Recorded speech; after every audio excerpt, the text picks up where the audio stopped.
Assalamu alaikum, қасиетті қырғызстандықтар. Қиық Рамазан айларында қайра жолығып отырмыз. Қайғылы оқиға Баткен обласындағы болып жатқан чыр-чатақтар, тополоңдар, қан төгілулер, сыздоолор, дененин эмчеги зыркырап, атанын боору езилип турган мезгил. Баткен областы бүгін ең оорукчан болгон бала сыяктуу болуп турган кез. Мен жакындарын жоготкон, каттуу жаракат алган бардык үй бүлөлөргө терең кайгыруу менен көңүл айтам. Арга канча башка салган ушул болуп атат. Эмне үчүн ушундай окуялар болду? Ушундай окуяны болтурбай коюунун мүмкүнчүлүгү бар беле? Мана ушул суроолорго тез аранын ичинде жооп берүү өтө оор, кыйын. Сөзсүз түрдө бардык жоопкерчиликти мойнума алдым деген жигиттердин шалаакылыгынан, сабатсыздыгынан, эч бир тоготпостугунан, же тышкы саясатты, же ички саясатты жүргүзө билбегендиктен, кадрларды тандай албагандыктан, ким болсо да ошол болсун, мени колдогон болсо болду деп кадр саясатын жүргүзүп келип, ушул кейипти кийип отурабыз. Абдан өкүнүчтүү. Мына ушул бейкүнөө кеткендердин, ыйык Рамазан айында бул дүйнө менен кош айтышкандардын акыретин Аллахым абад кылган болсун. Алардын пендечилик менен кетирген күнөөлөрүн кечирсин. Кыямат күнү пайгамбарыбыз саллаллаху алейхи вассаламдын шапааттарын насип кылган пенделерден кылсын. Артында калган угул кыздарына, үй бүлөлөрүнө, ата-энелерине, бир туугандарына Аллах сабыр берсин. Сабыр берсин, дагы бир жолу сабыр берсин. Жараткандын өзү гана көмөк көрсөтпөсө, башка жактан көмөк күтүүгө мүмкүн эмес болуп калды. Мына ушундай оор кырдаалда да ар кандай жактан чыга калып, 5 мүнөттүн ичинде күнөөлүүлөрдү таба коюп, айрыкча коопсуздук кызматынын жетекчисимин деген жигит кайда барса бир автобус кишилерди артынан ээрчитип жүрүп, токтогон жеринде сүйлөтүп, дале болсо саясаттан такыр көңүл калбагандыгы өкүнүчтүү көрүнүш. Мына ошол жерде карапайым калк кайра кулак кагып аткан экен. Бир айдан бери кулак кагып атыптыр. Кошуналардын үрөйү жакшы эмес. Булар эмнегедир техникаларын жыйнап атат. Булар ор казып атат. Булар окоп казып атат.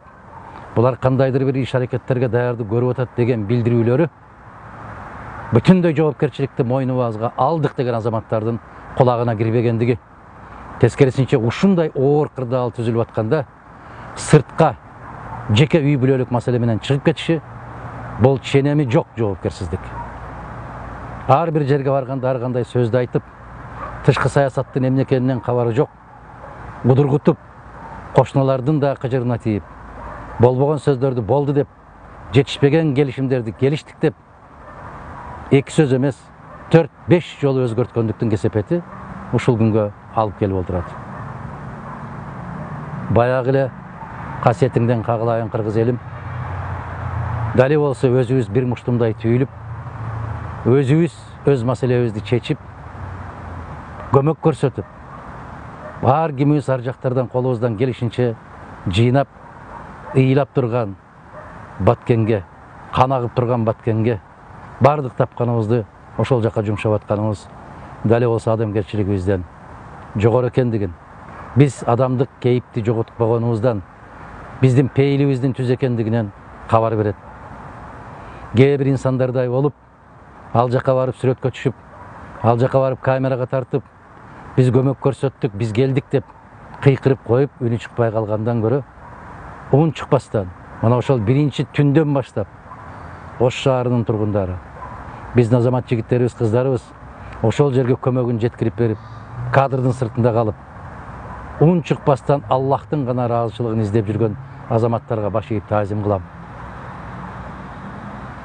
Сыртта жүргөн, Россияда, айрыкча Москвада жүргөн биздин боордошторубуз күн түн дебестен соңку акчаларын жыйнап, кандай көмөк көрсөтөлү, эмнеден көмөк көрсөтөлү деп күн түн тынбай телефонду шыңгыратып аткандарга терең таазим кылам. Өздөрү алыста жүрсө да, көздөрү ошол кан аккан, жаш аккан жерде болуп аткандыгына Аллахтын ыраазычылыгы болсун ошол жигиттерибизге, кыздарыбызга. Кудай кааласа, соңку жыйналып, канча жыйналганыбызды көрүп, эң муктаж болгон, эң керектүү нерсе эмне экендигин билгенден кийин биз кайра дагы үчүнчү жолку көмөгүбүздү көрсөтөбүз. Дагы бир жолу баса белгилейм, мунун баары ыйык Рамазан айындагы Аллахтын гана ыраазычылыгы үчүн. Булардын баары купуя түрдө көрсөтүлөт. Урматтуу кыргызстандыктар, бүгүн ким күнөөлүү деп биринин артын бири чукуп отуруунун кажети жок. Эртең Кудай кааласа тынч заман келгенде ар бир азаматтын жасаган иши өз жазасын өзүнүн колуна алат. Биз бүгүнкү күндөгү эң негизги маселебиз элибиздин амандыгы, жерибиздин бүтүндүгү. Бүгүн бири-бирибиз менен ыркырашып отурбастан бир багытта болушубуз керек. Түйүлгөн муштумдай болушубуз керек. Мына ошол жака барган азаматтар чуручуу салып кор кыйкырыктарды токтотуңуздар. Баарыбыздын каныбыз агып турат. Баарыбыздын жүрөгүбүз сыздап турат. Мүмкүнчүлүгү барлардын баары ошол жерге барганда колдон келген көмөктөрдү көрсөтөлү. Дагы бир жолу айтам, муну жалпы кыргыздын кандайдыр бир багытта, бир ниетте, бир пейилде экендигин билдирүү үчүн гана. Кудай кааласа, бул күндөрдө өтөт. Бул сыноо, улуттун башына түшкөн сыноо. Ушул сыноолорго эмне түрткү болду? Аларга дагы шашпай, акырын баа берчү күн келет. Көбүбүз сезип турабыз, эмне үчүн ушул кейипти кийип калганыбызды. Бирок бүгүн алар жөнүндө айта турган күн эмес. Аларды эскере турган, же бири-бирибизге мыскылдай турган учур эмес. Бар бололу. Кагылайын кыргызым, асманыбыз ачык болсун. Элибиз аман, жерибиз бүтүн болсун. Мына ушул ыйык Рамазан айында кол салган, ушундай жапайычылыкка барган ар бир инсандын акыреттеги азаптарын Аллахтын өзү берет. Биздин пейилибиз түз, ниетибиз ак, кучагыбыз жайык. Бирок ушул жайылган кучакты тебелегендерге Аллах насип кылса жооп берер күндөр келет. Бар бололу, аман бололу.